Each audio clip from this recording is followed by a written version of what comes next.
Hello everybody, here we are today doing our season preview over the Vancouver Canucks and talking about whether or not the Canucks are going to be division contenders again and getting into all that. So before we get started with that, please make sure to subscribe if you're new to me or hockey, whatever the case may be. That being said, let's get on into it. So last season all around was a great year for the organization as the team ended up finishing with 109 points and was able to do a lot of what they wanted to achieve, make the playoffs, and then importantly, do some things like win the division title and then move on to the second round. That was their third postseason series win in this Vancouver era of play with a lot of these guys like Hughes and Pettersson and whatnot, and it was a feel-good year. Not a lot of people expected a lot from this team at the start of the season, and then they burst out onto the scene. Now the kind of question comes out to be what this team can be this year. Are they going to be a team that lives up to those expectations again, or are they going to be a side that, just drops off a cliff, and then people say, well, that was a weird one season where they were able to be the oddity of the league. So that is all kind of what's being brought up for this year. With that kind of being said, though, what are some storylines to talk about for this team?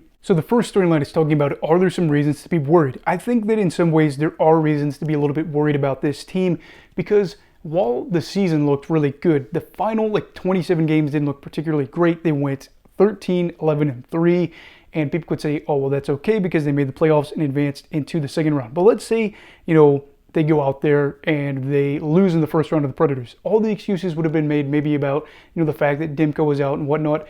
But I still think a good chunk of the organization and just fans in general would say they didn't close out the year very well and they got bounced in the first round. But instead, beating the Predators in the first round and then almost advancing to the Western Conference Final was a cherry on top.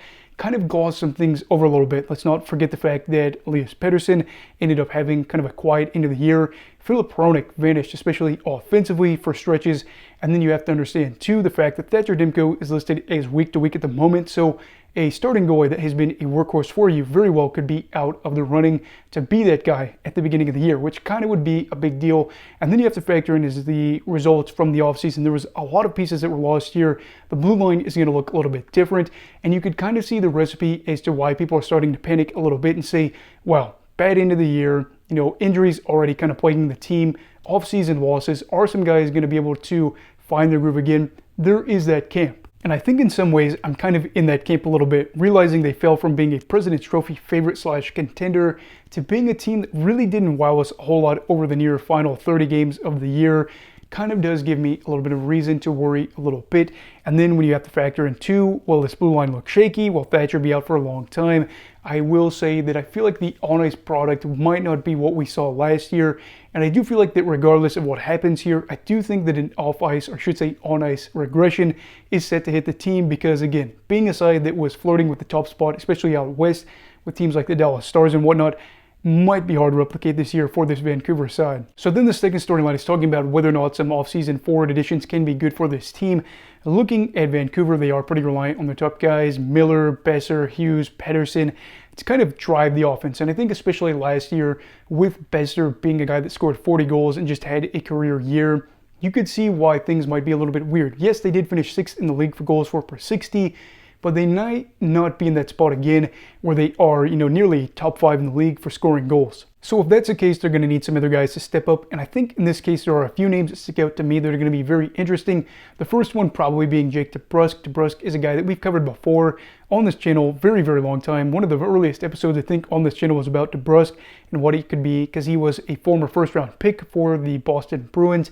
Has been a guy that has scored 20 goals or more multiple times in his career, but was somehow handed a 7-year deal to play with Vancouver. I'm not going to lie, it did shock me a little bit, but kind of looking back at this, he's still a guy that has been able to produce as a goal scorer before.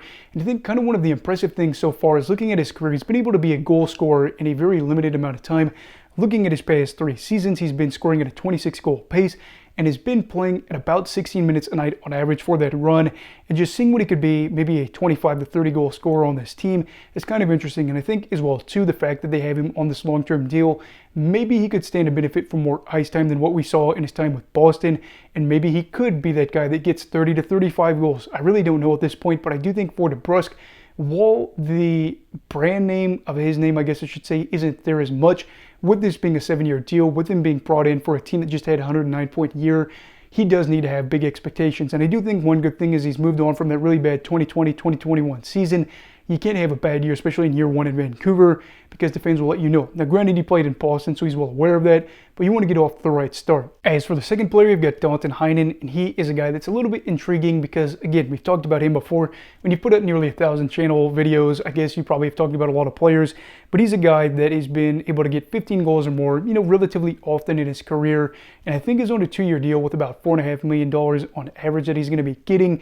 He's a player as well that has good underlying numbers, which I think could be a good thing for Vancouver. His stats may not live up to be what some people are expecting or what some people are hoping. Maybe they don't even see the value that he has.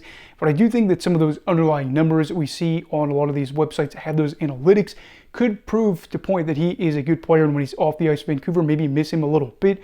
And I'm hoping that he can continue to kind of be a player for them that could be one of those underrated guys that is helping them out quite a bit. And then you've got Daniel Sprong as well. He's a guy that has somehow quietly been able to score 39 goals over the past 2 years.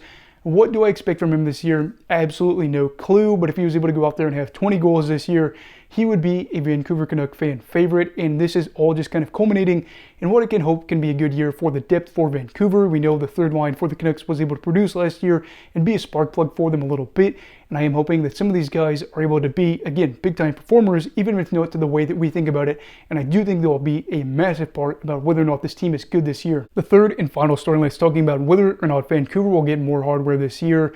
Last season, we got to see Quinn Hughes win the Norris. That was really cool. We got to see Rick Tocchet win the Jack Adams. Cool as well to see in a year that was, again, very positive. And this year, kind of wondering, are there going to be more positive stories that we can follow on here? Thatcher Demko, Vezina finalist, had he played more games, might have been able to win it, which is kind of interesting to look at. Elias Pettersson, guy that has been able to show flash before.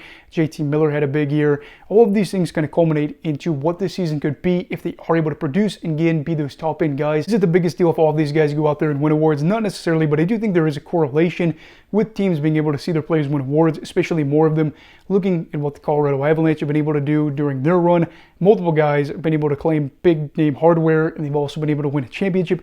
You'd kind of like to replicate what Colorado has done here, even if it ended in just one championship. And I do think that we're looking at guys like Hughes especially that could bounce back, not even bounce back, but have another year, I guess I should say, that is a Norris contending year. Should say maybe another big year, I guess is the way I want to phrase it.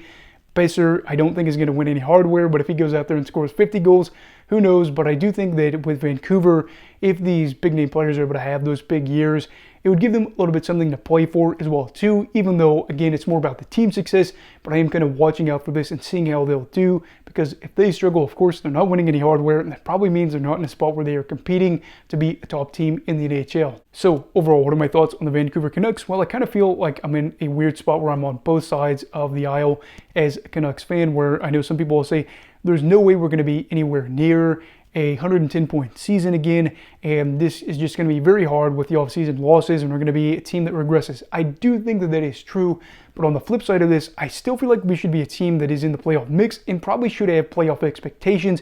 Edmonton will probably be good. Obviously, Vegas will probably be good in competing for a playoff spot. But teams like Calgary shouldn't be a playoff team. San Jose probably shouldn't be a playoff team. Anaheim probably won't. And to be honest, we could be in a dogfight with teams like LA and Seattle. I really don't care because, again, it's kind of all about getting back to the playoffs and seeing what we can do there. Getting to the playoffs and just being a fun team was fun for me. I know that I'm usually a cynic talking about if you're not competing for a championship, you need to be tearing it down. But as a fan that hasn't got to see a lot of playoff appearances over the years, getting in the second round and almost being there in the Western Conference Final again was more than enough for me. So for Vancouver, I do think the expectation should be playoffs. And if they don't make the playoffs, better have a lot of injuries or something like that holding us back. Because I do feel like, again, this core's been able to win multiple postseason series. And you just have to find that consistency and be able to get there every year, at least on a regular basis to the playoffs and say, hey, we are good enough to be one of the better teams in the league. So anyway, what are your thoughts on the Vancouver Canucks this year? Will they make the playoffs? Will they miss the playoffs? Will they win their division again? Let me know all that stuff down below in the comments. Also, please make sure to like this video if you enjoyed it. Subscribe if you're new. Everybody stay safe. Have a great night. And go love hockey, alright? Goodbye, Brigadiers and Brigadettes. This is your captain signing off. Have a great night.